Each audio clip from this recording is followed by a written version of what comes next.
Can I get a motion, please, to return back to open session? Second. Second. Welcome. We are returning from executive session where we received personnel recommendations and discussed legal issues. I would like to welcome everybody in accordance with South Carolina Code of Laws 1985, Section 30-4-80-E. The following have been notified of the time, place, and agenda of this meeting. The Fort Mill Times, the Herald, the Charlotte Observer, CN2, and WRHI. Could I please ask everyone to join me for a moment of silence?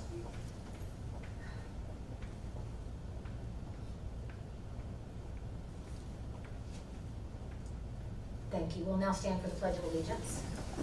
I pledge allegiance to the flag of the United States of America and to the republic for which it stands, one nation, under God, indivisible, with liberty and justice for all. And welcome also those who are streaming virtually. We're not used to that. We have to get used to that adjustment. We're glad you're with us tonight. Our next item on the agenda is the approval of the agenda. I do want to make one clarification under action items 8.01. The only things that are actually up for approval are the policies themselves, not the administrative rules. So we will have two policies, GBAA and JIAA, that deal with sexual harassment for staff and students. So those will be the only two that will actually be taken action on. Are there any other adjustments or corrections to the agenda?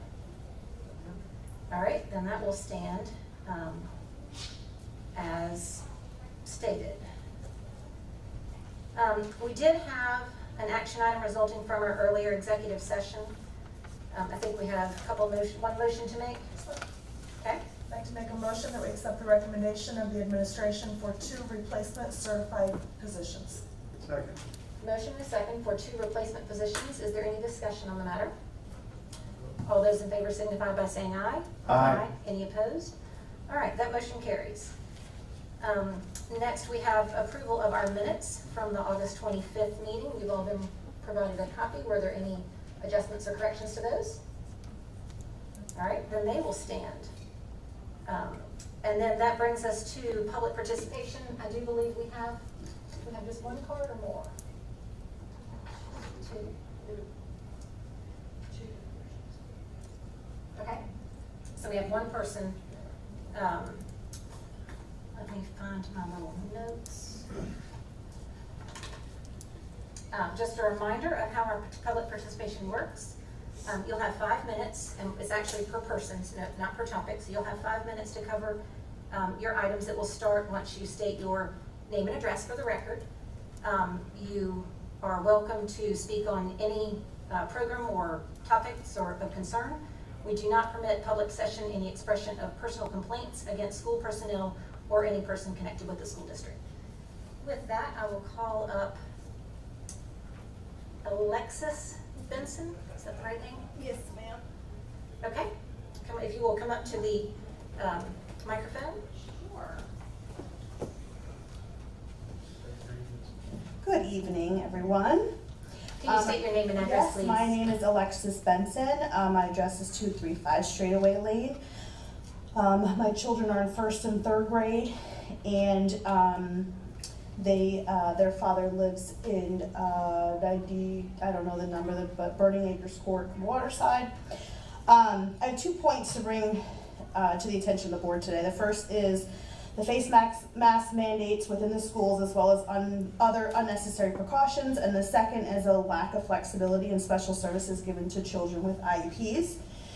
A few simple points as far as mask recommendations. Per CDC, school operations to be made on by local communities and not by state, and also the level of transmission. On the CDC website, they have 4 different levels of transmission: minimal to moderate, substantial, controlled, and substantial uncontrolled. Based on our numbers in Fort Mill, we are on the minimal transaction list. According to the recommendations, masks are not recommended for our transmission level.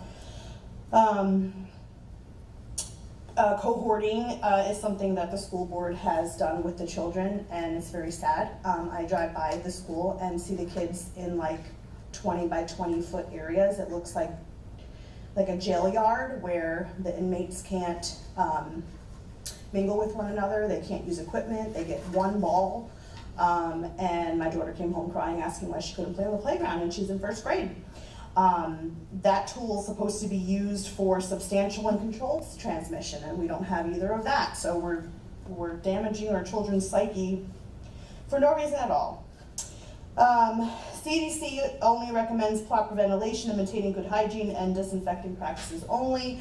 The WHO, World Health Organization, even though we are no longer apart, actually recommends children only the age of 12 years and older to wear a mask.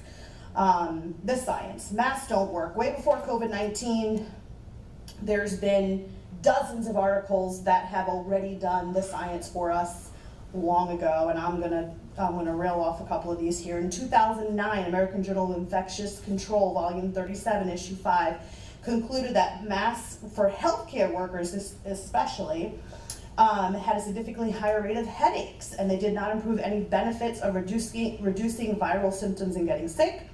2010, in the Journal of Epidemiology and Infection, 138.4, none of the studies showed any benefit to wearing masks in either healthcare workers or in their households. 2012, Influenza and Other Respiratory Viruses, the Journal of Influenza and Other Respiratory Viruses, 6.4, from 17 studies, none of them were able to establish a conclusive relationship between mask wearing and the protection of viral disease. 2016, in the CMAJ, in the March 16, 2016 issue, during 6 clinical studies using meta-analysis, there was no significant difference in N95 mask wearing or surgical mask wearing in respiratory infections preventativeness. So that's not even saying cloth masks, that's saying the best of the best masks. They don't work either. In 2019, in JAMA 322.9, among 2,862 randomized participants in the use of N95 and surgical masks had no significant difference in confirmed influenza cases. There is no study that exists that shows the benefit to mask wearing for N95 or surgical, and cloth masks have an increased risk of infections for children as they touch them and wear them incorrectly. The transmission date, we've had few outbreaks involving children in schools in the world. This includes daycares and summer camp. Furthermore, the transition rate in Fort Mill is minimal. Let's see what else. The risk level, ages 0 to 18, even though they make up 29% of the population, there's only 1 to 3% of infections and 0.0000006% of deaths. Our children have a higher likelihood of dying in a car accident than dying of COVID. The science and psychological emotional damages. There is, however, evidence in studies that show the negative effects that children face coverings. There's extensive evidence supporting the idea that face masks are mentally and physically harmful. Significant and prolonged use of harms cognitive development in children. It severely limits the expression of social cues and causes adverse mental trauma by de-individualization, fear, and anxiety to the development and structure of a growing brain. And this is K-12 Educational Alliance, and the article was called Mass in Childhood Psychology. Thank you, ma'am. That's all I got. Man, not even close. I appreciate your comments. At the present time, the South Carolina... Can I just leave one final conclusive thought? The governor only mandated for masks to be worn on buses and in hallways. So even if we were saying that we were following the state guidelines, it doesn't say anything about wearing masks in the classroom. So the state guideline, the South Carolina Department of Education is requiring face coverings to be worn on school buses and within public school facilities. I would also ask, this is a public school facility, and if you wouldn't mind, we would appreciate it. I'm not going to wear it. Thank you, though. Thank you. All right, our next agenda item is some discussion on staff reports. We have a monthly financial and impact fee update. Ms. Lordo. Okay. Yeah, would you know if I just stay here? That's I have fine. a really quick report. Okay. I've included July in your packet. As you know, that's just the first month of the fiscal year. Year-to-date revenue, we're $11.9 million, but you can see, remember, we requested the reimbursement on capital on the 5 million impact fee, so that's reflected. So if you take that out, it was 6.9 million this July compared to 6.3 last July, very comparable. Same with the general fund expenditures, we're 4.9 million compared to 4.9 million last year. Just want to remind you, if you look at the detail, you won't see the full budget loaded until August because teachers are on the August through July payroll. And so we don't load the full budget until we make sure we have all the final new hires and their fringe benefits loaded. So you did not see that in July. Impact fees, just real quick, as I told you last month, we have now exceeded $30 million in collections on impact fees. No news to report yet on the litigation, but we will share that as soon as we get any updates. And then I did get an email today. I understand there was a Senate Finance Committee meeting in Columbia today with some discussion on the State Appropriations Act or the state budget. And it appears that they may go ahead and fund the teacher salary step increase. That would be awesome. And increase the base student cost $50 is what came out today. So I'll continue to follow that. There's a lot of emails going around. Will that include fringe benefits or not? But that's just kind of the first go with what Senate Finance is looking to do with the budget. So I think that's very promising for us as well. I know they also put some funds aside to possibly have some available funding if they should have to come out and cut state agencies any this year. But we would also be in a very good position if that happened, if we do receive the additional base student cost funding as well. So. 2 questions. Okay. What's the timeline on when the actual budget is reviewed and finalized?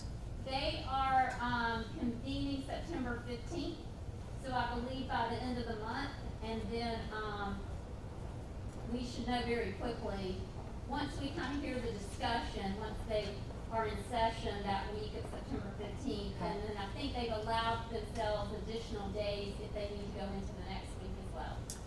And then second question, I saw last week, I think it was, Molly Spearman reported out to the Finance Committee, and there were some potentially unused dollars from some of the CARES Act. I don't know if there was anything that might benefit us, or if we had any jewels in there. I don't think we have any jewels in there Okay. yet, but this was the first thing I've seen today as far as the discussion surrounding that.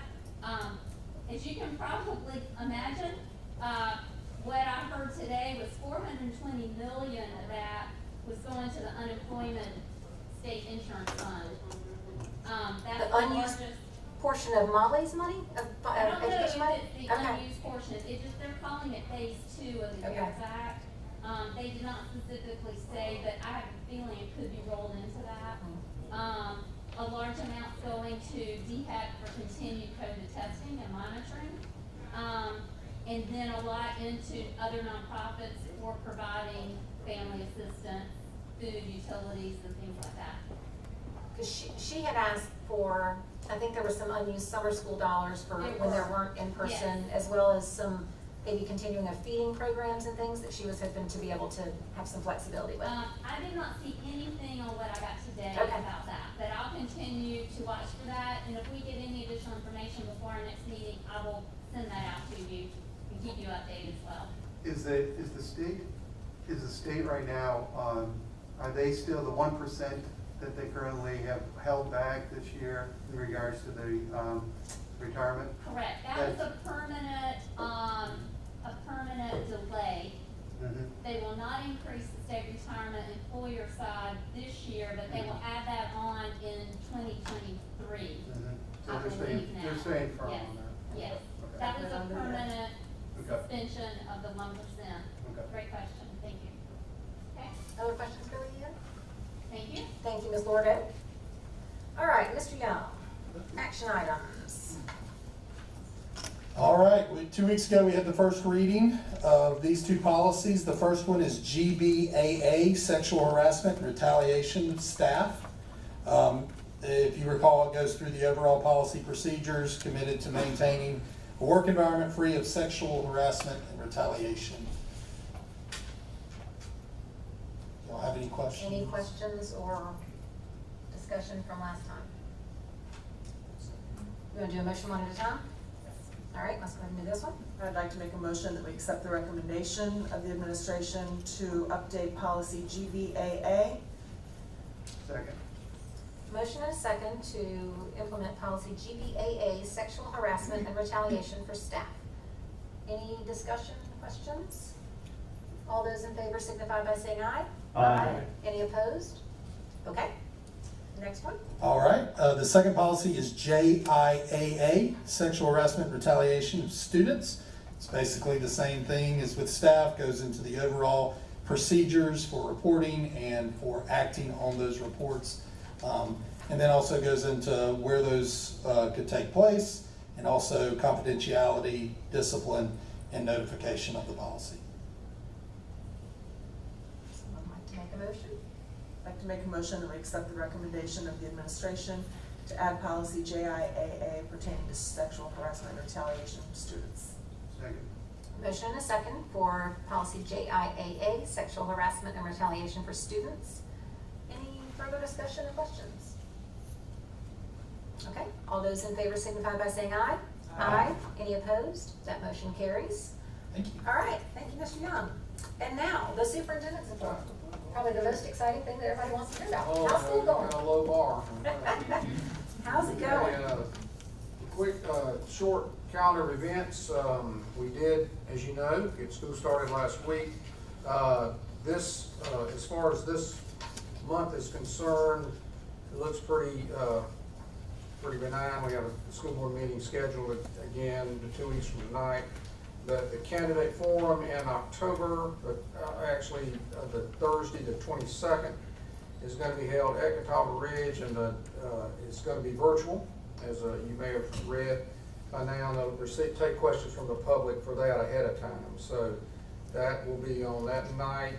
Then we have Election Day, the school board meeting, and then the break for Thanksgiving, which does include Wednesday of that week. So we took it out to November. Are there any board members that have any other dates that I'm not, that I'm failing to mention? I don't have a specific date, but I would just say, I was looking through my calendar to look for dates. Sports are starting back up at the schools, and volleyball, football, cross country, tennis, golf, they are able to do in person. Well, why don't we, I was gonna be part of the opening, but Okay. Ray, why don't you go ahead and tell them about that? Sure. Sorry. Sure. Whatever you want to do.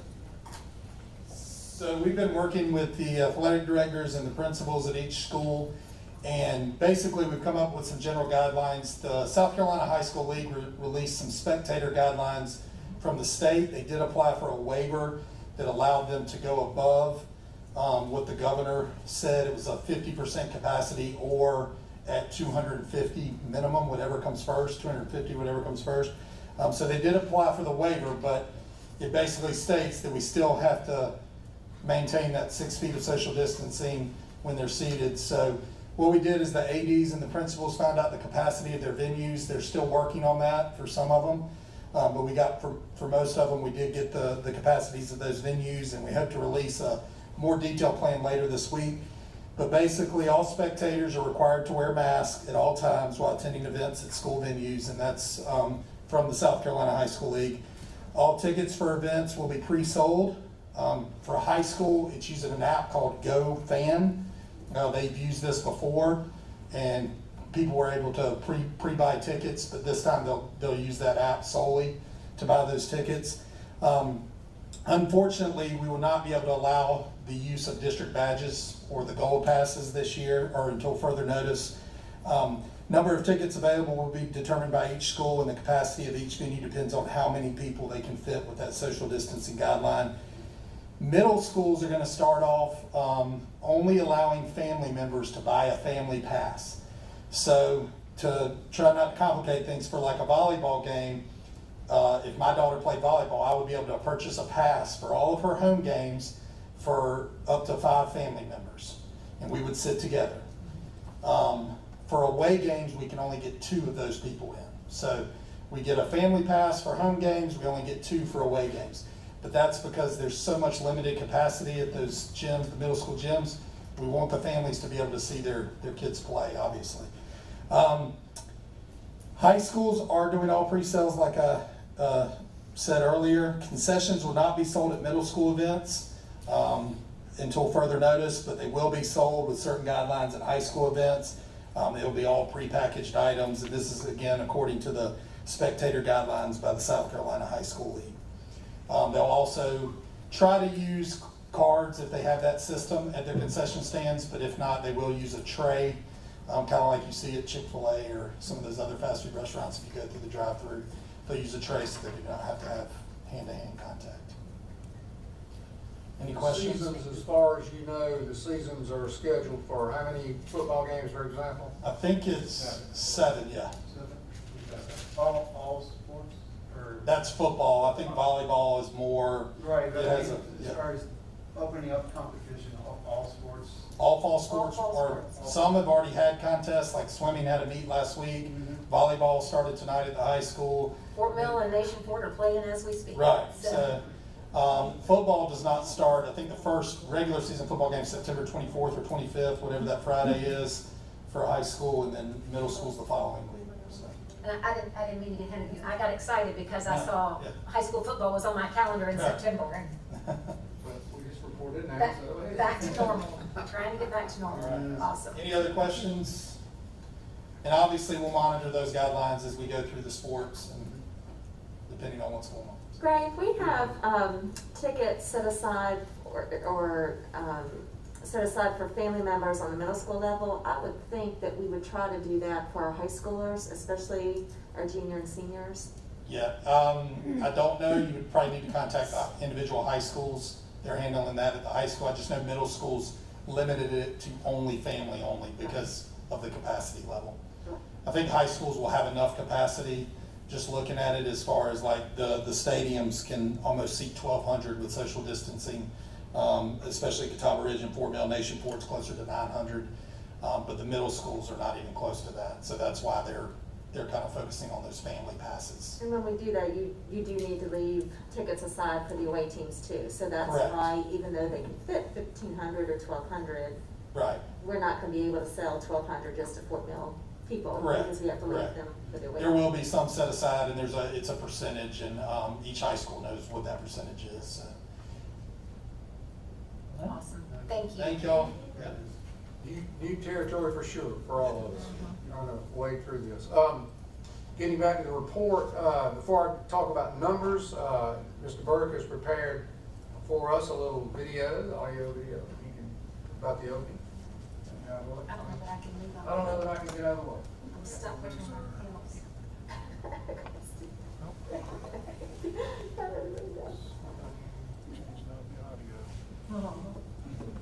You have music on the show. It does, and it did earlier. I'm working on that as we speak.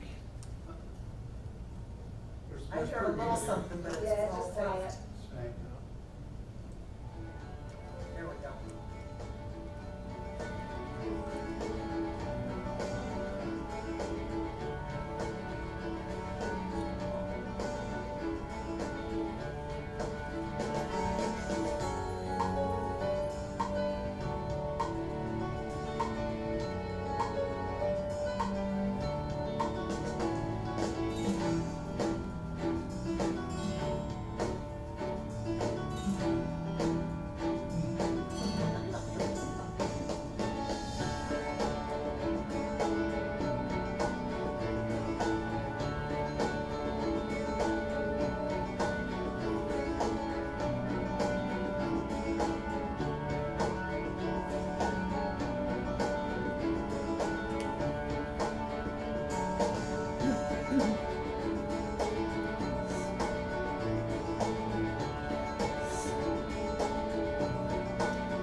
lot of happy people being back in school. Yeah, I don't know if you can tell it in the pictures, but, since March, I guess I've heard from more teachers this week than I've ever have on a first of school, and overwhelmingly excited, and, just so thrilled to be back.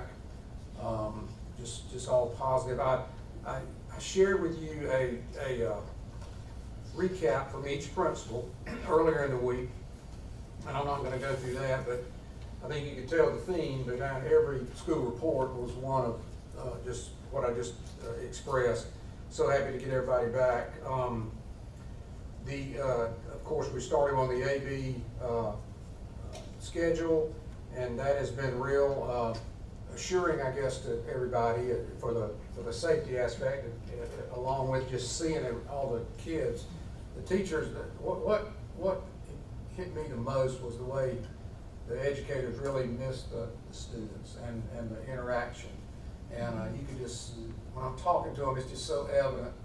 And I mean, I've had several first days and first weeks in my career, and this one was different and special, but it had that element to it that was just like all the others. The car line,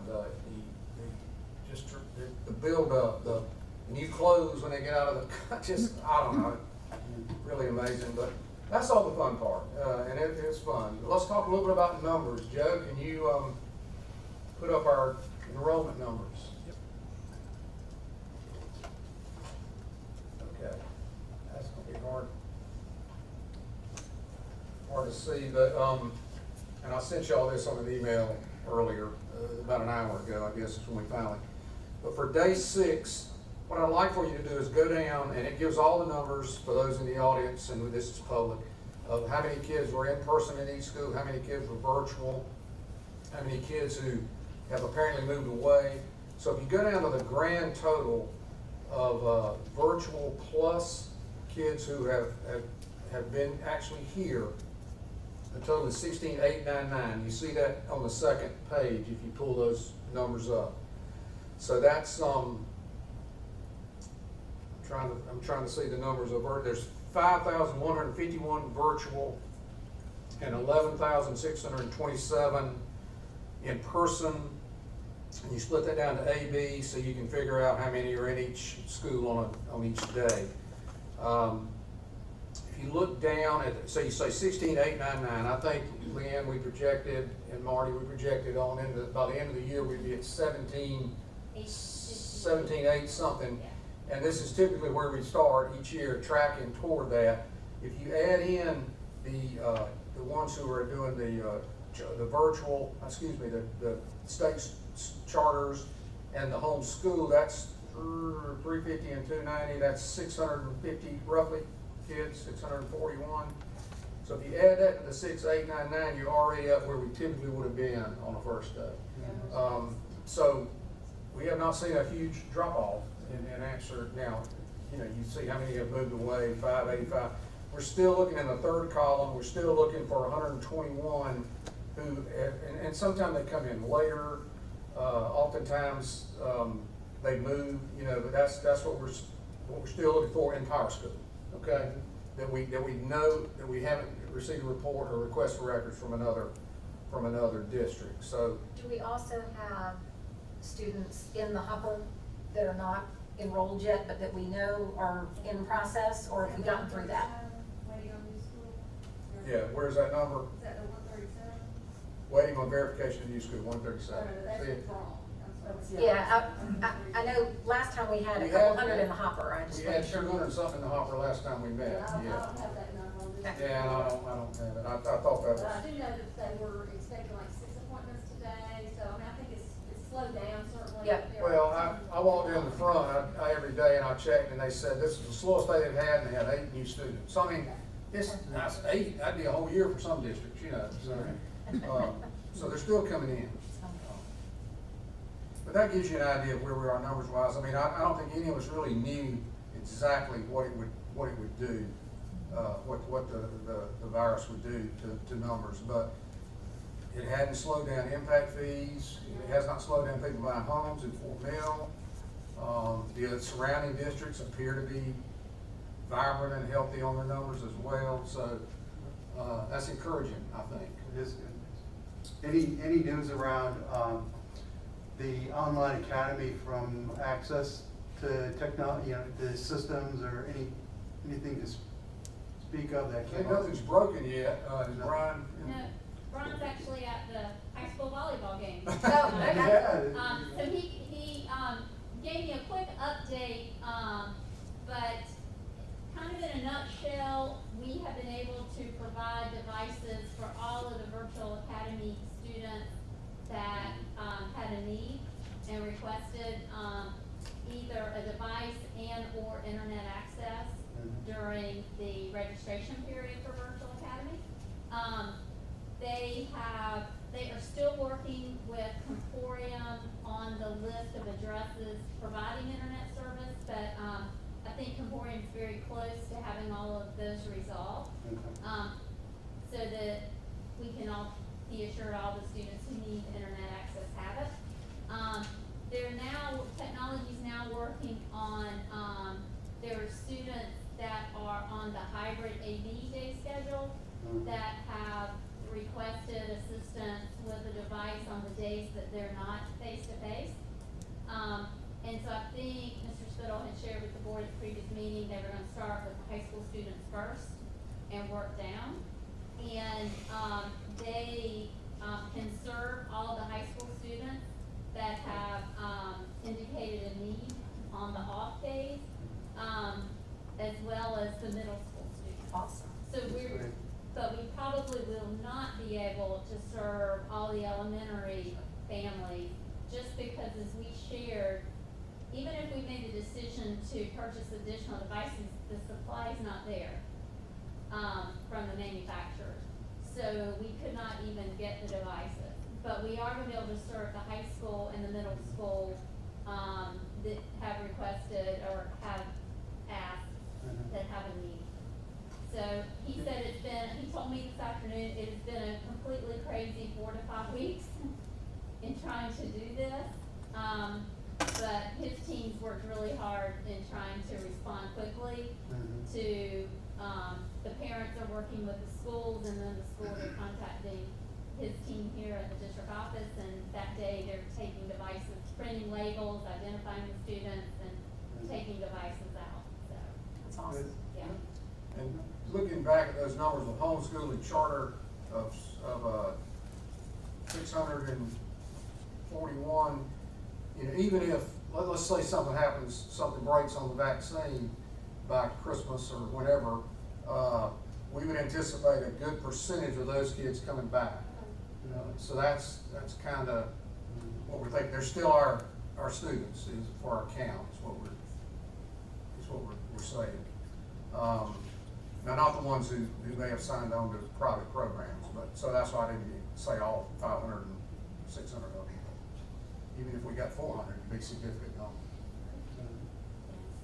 But that's just a look at we ended up being, and Marty, you hit with the numbers on the high school level, well, total for the district was about 29 or 30% yeah. virtual, higher at the elementary than at the high school levels. Right, more the high schools were 25, 21, 26, 25, middle schools around 32% average for all the middle schools, and the elementaries were more in the 30 range, a couple of schools in the 40s, almost 50% at one school, so it was, around 30% Right. district-wide. I think Rock Hill had about 39%. I think Clover was about like us. I'm not sure about York one. But across the state, it was 30 was a good number. What I heard last week at the superintendent symposium. We got some staff reports that we need to talk about. You got a question, Matt? I want to ask about numbers, one real quick question about numbers. I know we've got a few that we're still trying to track down that we thought were going to be in person because they had not unenrolled and gone to virtual or gone somewhere. But of the virtual students who did enroll in virtual, are we or have we begun, will we begin taking attendance so that we know that we have all of those, in fact, attending on a regular basis? Yes. Yeah, and today was the first day of elementary. Without. Today's the first full day. So we would like another couple of days to firm that number up, but that's kind of where we are. Okay. after the leap day stuff, yeah. after the leap day stuff. Okay. Actually start counting them in their 180 days. I think we've got some news on food service. I don't know, Tammy, is she here? Tell us what you learned today. How exciting. So while she's coming up there, I'll just share about with the virtual attendance, the state has come out with a separate Power School code for virtual attendance. So teachers will code those students with a separate code, on that day. And then the students will have, I believe it's, the state is 5 days to turn in their work. And then if there's any indication that the student did not do any work that day and they were not in attendance for virtual, the teachers will update the code. But they are taking attendance every day for the virtual students. And that's, what you just described is only for the virtual students, not for the Correct. students on their virtual day when they're every Correct. other. Correct. Yes. And Leanne would know that because it's all about her Oh, phone. yeah. I'm on top of that one. All right. That's gonna affect the money, so. Okay, go ahead. Okay, the opening of our school went very well. We had to redo everything we were doing last year, so I was very proud of my staff. They were very well prepared. Managers got their people well prepared. We had to get a lot of waivers to be able to do what we did last year. Feeding on the buses, congregate feeding it's called. So the State Department has granted us those waivers again, plus a new waiver came out today about 4 o'clock. I got the waiver, and all meals will be free to students. All students. All students. So any student who wants to eat, it will be free. That's through December the 20th. Well, it's until December 31st or until funds run out. So it might go longer, it might be shorter, depending on, So what that funds we should be have. real interesting to the parents in the district. So every student? Every In our student. district, they go through the line, they don't have to use their code, they just get to. Is that part of the? I think they'd still have to use their code because we would still have to turn in a number. I don't know. well, what's gonna happen is the elementary schools have rosters because they're feeding in the classroom, so we're still gonna have to use a roster. It's gonna have to change a little bit. Because with this, the menu changes, so I have to redo the menu and kind of redo how we do the rosters a little bit. But for middle school and high school, to know the allergens, they're gonna have to put their code in. But hopefully it's gonna go a lot faster, I hope, at middle school and high schools. And then the virtual feeding starts tomorrow at 1:45 at Nation Ford High School for the AV students, the meals that they miss when they're in A and B, and for the virtual 5 meals. So we're probably gonna do about 2,000 meals tomorrow with the virtual feeding. So about 200 families will come and get meals. They had to sign up for that, and we have about 200 students on that list. This is across the country. This isn't just South Carolina. Well, yeah, it's across the country, yes, but you had to, each state is managing it. So each school had to do the waivers and get permission to do this. So it's not Impressed, just first for- time ever in history. That's right. So it's not just for the virtual students or the hybrid students, it's for every student? Everybody, I everybody. can't believe that. I know. Yeah, that is. Wow. Everybody. There's a lot of families who did not qualify this year for free and reduced, so it's really gonna help those families, for the free meals, and Now, I'm when sure it other change- people when won't they take run out advantage money, of it. Or when it changes, the next day it'll go back to the old system, right? Exactly, so we're still gonna encourage our families to do the free and reduced applications because we don't know, hopefully they'll give us, tell us the time frame when it's gonna change, but we don't know what that time frame may be. So is it automatically free for everyone? I guess what I'm asking is, you talked about there being a limited pot of money and at some point it could run out. If a student goes through the line, do they have to ask for something? Do they have to say No. something, or it just automatically, there's no charge to their, No to their charge to their pay fees account at all? Right. Okay. But we'll submit the meals to Yes. the federal government. Right. And we'll get our reimbursement per meal. Yeah. And I'm doing a program called SFSP, it's a summer food service program, and it's a higher rate than what I'm getting now. So hopefully that'll also help us with our reimbursement with You our said money. that goes to roughly December sometime? December 31st right now, or until funding runs out. So it could be later, and it could be earlier. It's an historic moment. We're not doing, across the country, we're not doing the number of meals we usually do. It took me 5 days I'm sure. to do the number of meals that I do in one day. So as you can imagine, my revenue is way down. I have a question regarding allergies. I'm sorry. Oh, I'm not allowed to ask, No, oh, sorry. just her? Okay. Keep going. Are you- You Any other report? Okay. That's it. All right. I think you had something on transportation or about the lights? Oh, as far as the blinkers and flashers, every year we talk with South Carolina DOT. They are in charge of the flashers, the school signs that say school zones, shops to speed them down. They have limited staff as well this year, and so it takes a little longer. They know that we're on the list. They know that we've changed our elementary dismissal time. That's really when it will be changed. So you're going to see some flashers that are at different times. They will be getting to that, but he said give them a couple of weeks to do that. So they'll be doing that. We have some questions about that. Yeah. How's it been with the bus, the overall bus transportation piece? Overall transportation. Yeah. That's great. Been good. Let me tell you, my kids have ridden the bus, and you know, I've had 5 kids go through this district, and we've ridden the bus since every one of them started in kindergarten. And this year, the second day of school, the bus was on time and early for all of my kids. I mean, it's unbelievable. So I don't know what you guys are doing this year, but I really appreciate it. Nobody's on. But usually there's still a week or two where you have to adjust to all the other traffic and little kids learning how to get on the bus, and then the elementary stuff down. That may happen yet before you go face to face. I know. There's less of that traffic too.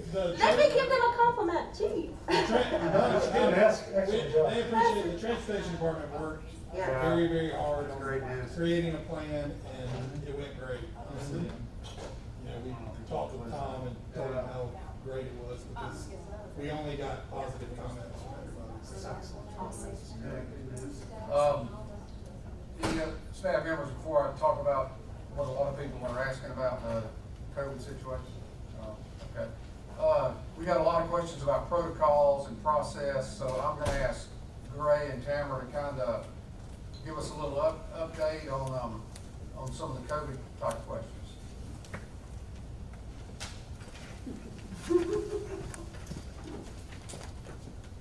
Is that not it?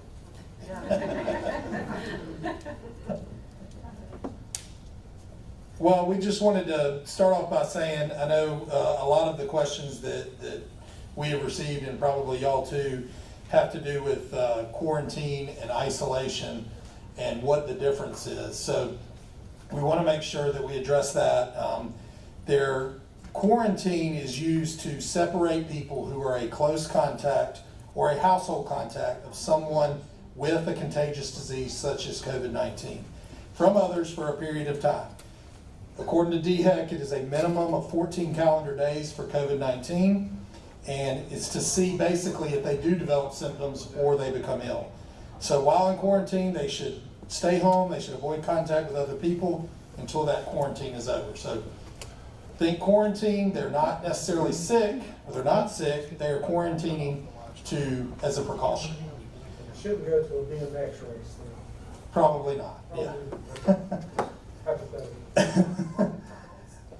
Isolation would be ill. Isolation, think isolation, ill. The act of remaining at home or a place where a person can avoid contact with other people until that isolation period is over. So this includes avoiding contact with those in their household as much as possible, but isolation is recommended for those that are displaying symptoms of COVID-19 and or have tested positive. And that is usually 10 days again, or until those symptoms, if it's longer than 10 days, it's until those symptoms have subsided. So the act of isolating or quarantining is really the same if you are the person who's doing it, which is stay by yourself, stay away from other people. But the reason you're doing it is different, because it's Correct. either you are known to be ill and contagious, or you are potentially and avoiding the possibility of infecting someone else. Yes? Same. Correct. Okay? And or it could be the carrier pigeon. Right.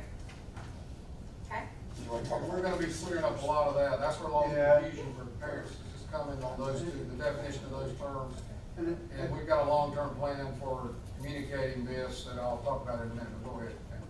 So our procedures are, when we receive notification from a parent or from a staff member, we find out if they're sick, they have to isolate until they either receive a negative test result or they, have a doctor's note saying, this is something else, and then we can say, you can come back to work or you can come back to school.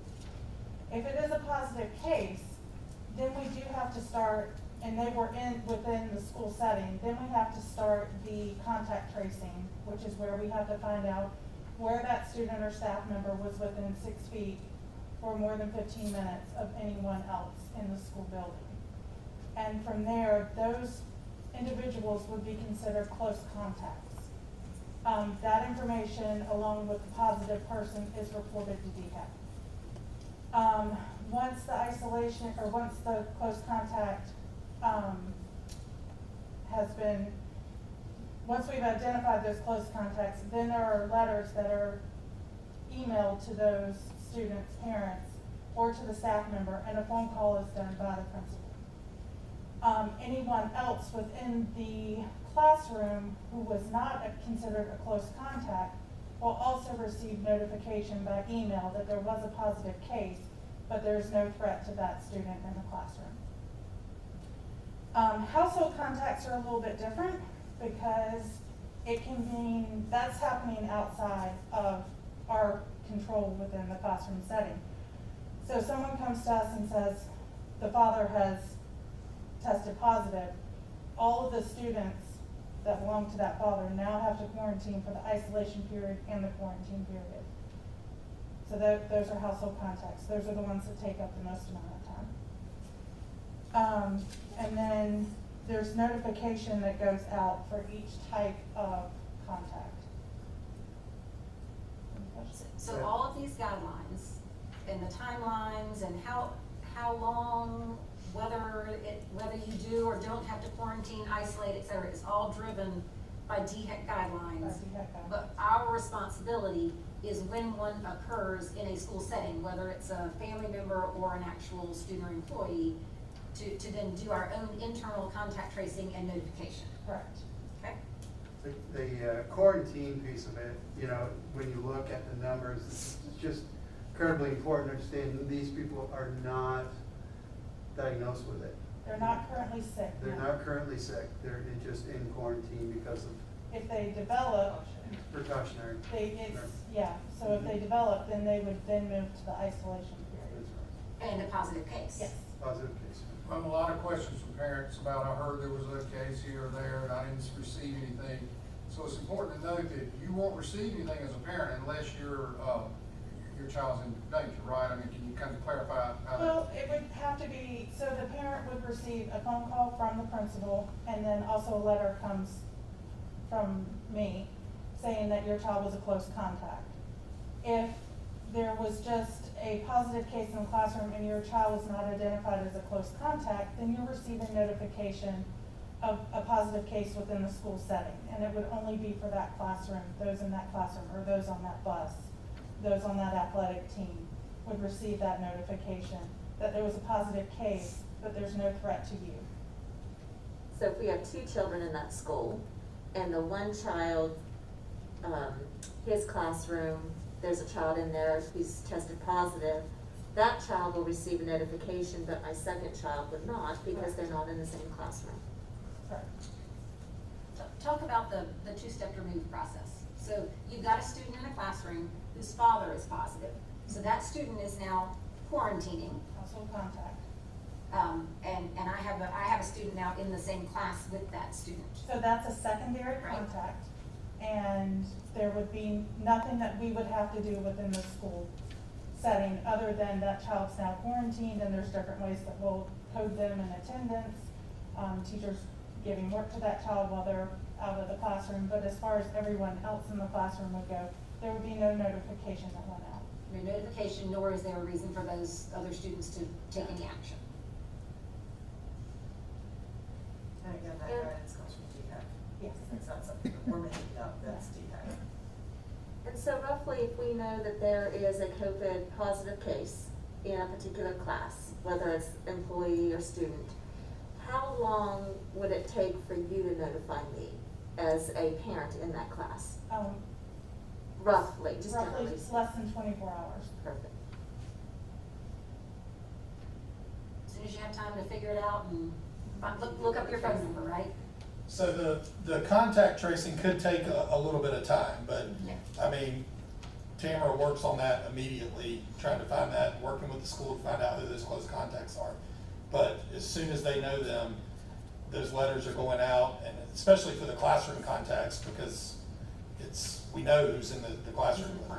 To figure out who those close contacts are, does take a little bit of time to trace those, but they go out pretty fast. But it's very reassuring that you do it so quickly. Correct. Yes. You know, before the children come back to school the next day. Should we go face to face every day? And the same can be true with a student in a virtual setting if they are participating in extracurriculars at the school Yes. as well. So it wouldn't necessarily be strictly from the virtual classroom environment, but if they are participating in some function at the school, right? Yeah, then the notification would go out for them just as it would for an in-person. For that team or that chorus or whatever. Okay. Clear as mud? Well, for the sake of the public and the staff, you may have read where the governor's requiring DHEC to report cases by school, by county, by district. And their first report was Friday last week. It showed 0 for us and 0 for several districts. They reported again today. They're going to report Tuesday and Friday. The challenge with their report, and I'm going to tell you what we're going to do to address it. The challenge of their report is we call them every day. We give them our numbers. We don't know how long it's going to take them to get up to snuff to make theirs completely accurate across the state. We think they're short-staffed, and that's a big task, I would assume.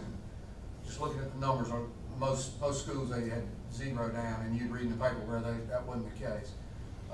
So our plan is to develop a dashboard, which the local districts are doing in York County. Hopefully by the end of this week, we're trying to populate it now so the numbers will be accurate. And it'll be a real-time look at who's quarantined, who's isolated. Now, people will go on and off of that list when they come out of quarantine, so it'll be, as I said, real data, real time. DX list, we're not sure what theirs is gonna do. Theirs may be cumulative, which is gonna be 2 different sets of numbers, but we would be transparent as far as we're concerned with our data. So there's gonna be some time lag here by the time, we gotta see how this thing goes. We don't know how quick DHEC can, we'll be right on ours. We don't know how quick DHEC can get theirs up to speed. And I think that's helpful because, again, if you had a student who is directly affected in some fashion, you will get that day, the next day, direct notification that there is something that you need to take action or be aware of. Correct. If you don't receive one of those, that's good news, but you can still look, it sounds like weekly, and just kind of keep a finger on the pulse of what we know throughout the district. Is that fair? By school, by category of student, staff, it's pretty Maintenance, granular. Maintenance workers, All the bus drivers, all the District different. office, everybody. Okay. So our numbers, because they are real-time numbers, I know, you have to look to see who those numbers come from. so our numbers could increase and will decrease because as we're coming out of quarantine or Ours will be isolation. real-time accurate. Yep. I like it. That's good. All right. Any questions? Thanks for Thank you. working on Thank you. And Greg. Okay, anything else from staff? I think we're off to certainly a unique start and a great start as far as overall. All right. Week 2, let's do it. We've made it 6 Let's days. go. That's right. All right, we do have one other quick item of the board, certification of delegates for the 2020 South Carolina School Board Association Delegate Assembly. Typically, there is a meeting in either Hilton Head or Charleston or Myrtle Beach or something that the whole district board goes and agrees with or disagrees with the School Board Association on priorities for the year and everything, and we send a delegate or we all attend. But like everything else, that's not being done the normal way either. So my understanding is that it is going to be done, I'll call it in person, but very limited attendance, and they've asked that we send 1 representative per district throughout the entire state so that it keeps the numbers down and they can do it in a very large venue with a small number of people. It just so happens that our very own Michelle Branning is our regional director, and so she is a part of the meeting anyway. So, if it's okay, I would like to nominate Michelle to be our delegate at the delegate assembly, coming up in December. Second. Yes, All right, we have a motion and a second to send Michelle to the meeting she's already going to. Congratulations. All those in favor signify by saying aye. Aye. Any opposed? We do also need to certify an alternate in the event that Michelle is unable to go. I don't know if anybody wants to quickly nominate themselves or volunteer. I'll be happy to do it if. I think I'll be Well, happy. I was just gonna throw a name out, not mine, but. Okay. It sounds like I get to nominate Celia to be our alternate for this year. Second. All right, we have a nomination and a second. Any discussion? All those in favor signify by saying aye. Aye. Any opposed? Congratulations, Celia, you get to go if Michelle does not. I believe that actually brings us to the end of our agenda.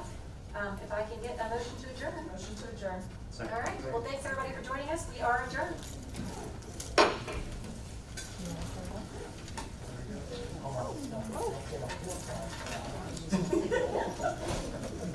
Like this.